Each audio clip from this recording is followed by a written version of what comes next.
Hey everyone, welcome to the weekly analysis for the week of April 26th, and we are expecting a little bit of volatility as we are going to be opening at 6 p.m. today, and that is because all of the travel into the Pakistan from the Iranian representatives was not really to speak to the U.S. representatives and kind of have this conversation, but more so to express their demands and to really rally up the Middle Eastern countries together.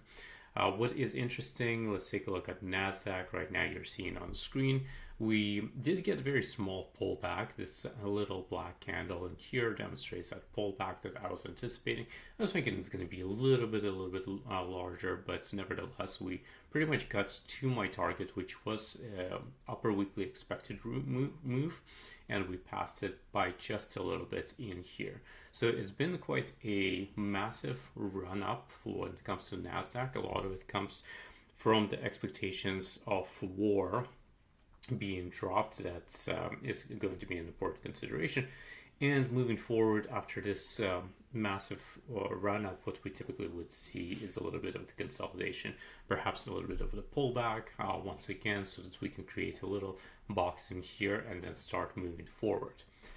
What is interesting in here, if you look at the weekly time frame, you do have the consolidation of the NASDAQ. We fell from that consolidation a little bit lower, and now we just broke the structure. Currently, we're at about 0.5% of the box projection in here, which means that the path of least resistance still continues to be a little bit higher. But typically when we see these types of moves, what we do expect is that there is going to be a little bit of that pullback that we are anticipating. So what I'm thinking that maybe we'll go a little bit down, hit this previous all-time high, previous put wall, and then move from that and accelerate towards the upper weekly expected move, which is almost at the top of the box. What is interesting in here is I don't know if this upper weekly expected move is going to come this week or potentially next week. But and the main reason for that is that when we're looking at this particular structure, we have some big economic events that are happening this week. So all in all, what we're going to be looking at is FOMC meeting on Wednesday, which also has, not the FOMC meeting itself, but the week Wednesday has the earnings from the major tech. And which tech do we have on Wednesday? We have it's stacked up pretty much with Amazon, Microsoft, Meta, Alphabet, Qualcomm. All of those companies are going to be reporting at the same time. And then on Thursday, we have the PCE read, which is an inflation read, and that is going to be paired with Apple earnings at the end of the day. So you can imagine how volatile that's the week is going to get starting Wednesday and Thursday, but we also don't have any economic events for Monday and Tuesday. So there are two scenarios in here. One is that we're essentially going to consolidate on Monday and Tuesday and wait until 2:30 or I guess 2 o'clock when the Fed statement comes in, 2:30 when the conference actually is going to go underway. And then after that, that is going to be the beginning of the move, with some potential continuation on the earnings from all of those tech firms that are coming up. So I wouldn't be surprised that we consolidate for the beginning of the week and maybe even pull back into the FOMC meeting.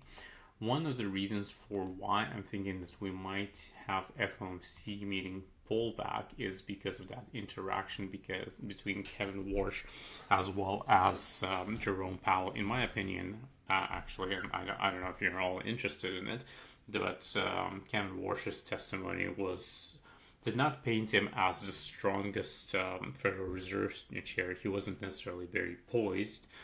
Didn't answer all of the questions, and I would say he didn't express his points of view very clearly.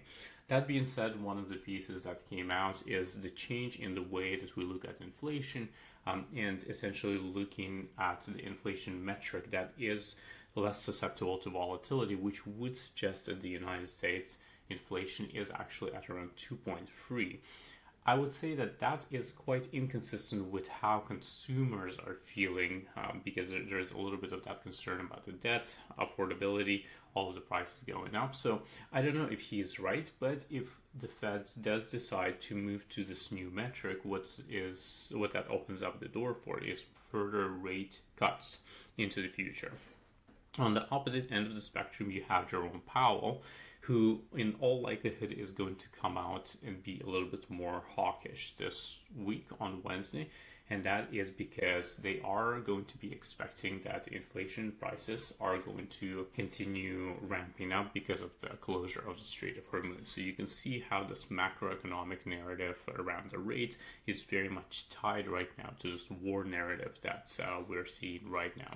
So the story becomes once again about the rates within the market and also about the earnings. Are those companies able to sustain their earnings for much longer? We're also seeing a little bit of the more tightening credit environment where a lot of the financial institutions are not willing to go and provide the credits out there. So if you have a lot of people who are struggling with inflation affordability and they're not able to get the credit, what do you expect is going to happen? Exactly. So I don't think that a downturn or any type of pullback is going to be happening for a while, but I do expect it to be coming a little bit later in the year. And I'm going to be posting on my Substack and my Discord some of my thoughts around how this pullback is actually going to unravel. But for the purposes of this video, I'm not expecting much of the move until Wednesday. Once Wednesday hits, we are going to see some move. And what was interesting, I'm expecting a little bit of pullback into the FOMC, and I am actually expecting a little bit of positivity when it comes to the earnings themselves. In particular, Google and Microsoft and Meta, all of them have been beat up quite a bit, and that is going to be an opportunity for a turnaround, especially considering that there have been some large-scale transactions. And if you look at the IGV index, which tracks the software, what you see is that we broke from this down-sloping trend line on the daily time frame, broke down somewhat. The window it looks like the window held. So we have this window in here, which suggests further bullishness. And on top of that, we closed above the 20 trauma as well as 50 trauma in here.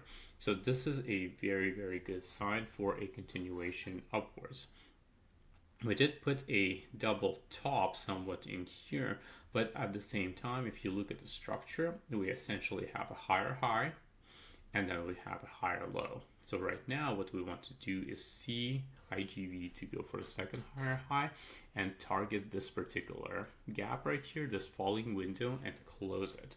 So that is going to give us a potential reversal that we're looking for in here. We are also seeing some trauma starting to flatten a little bit, and if we can turn around in here before touching the 200T, that would be great. And if we can recover 200T, that would be excellent. I do think about this pullback as also an opportunity for us to enter into the names that started running. If you look at the semis, I believe everyone on Twitter right now is talking about how semis just went absolutely ballistic, never seen before. 18 days in a row, and like these things, they can happen. It's very unlikely based on the past history, but it doesn't mean that it's not possible for it to happen. I mean, we do work in the probability environment. That being said, if you want to jump on semis after such a run up, you typically would wait for a little bit of consolidation or pullback for an opportunity for you to join this trend.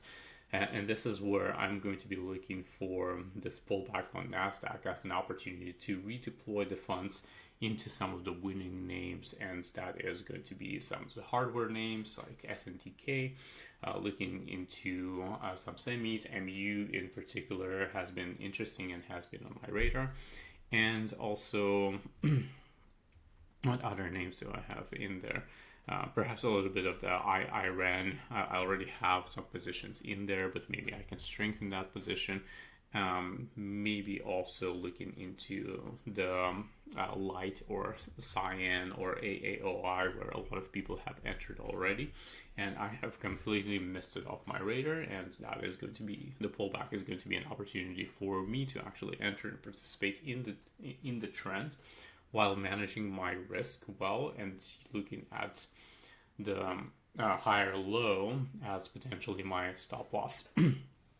So all in all, that's kind of the expectation for the week. That's the market environment. As the money is going to rotate, I'm thinking that it's probably going to get into a little bit of the XLE, maybe a little bit of the oil, a little bit into some metals.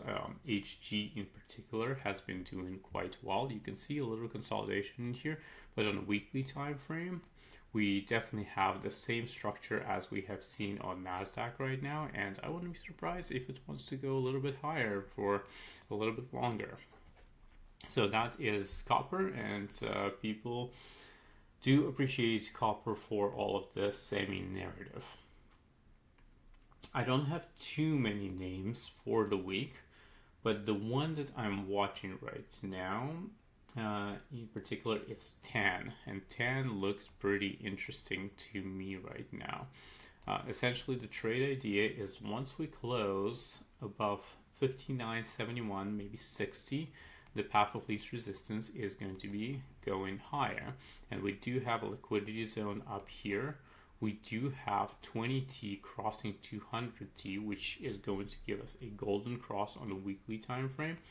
And on the daily time frame, we already have the golden cross. We have a nice run up, and this has been going absolutely ballistic. So this is one of the names that I'm watching for, and then going to be looking into specific names within the sector itself. Other than that, I have unloaded a whole bunch of things that haven't been producing good returns for me, and I'm going to be rotating that money into other things that are going to run as we move forward. So that is that. Hope you have a good Sunday. Enjoy the day, and I will see you very shortly.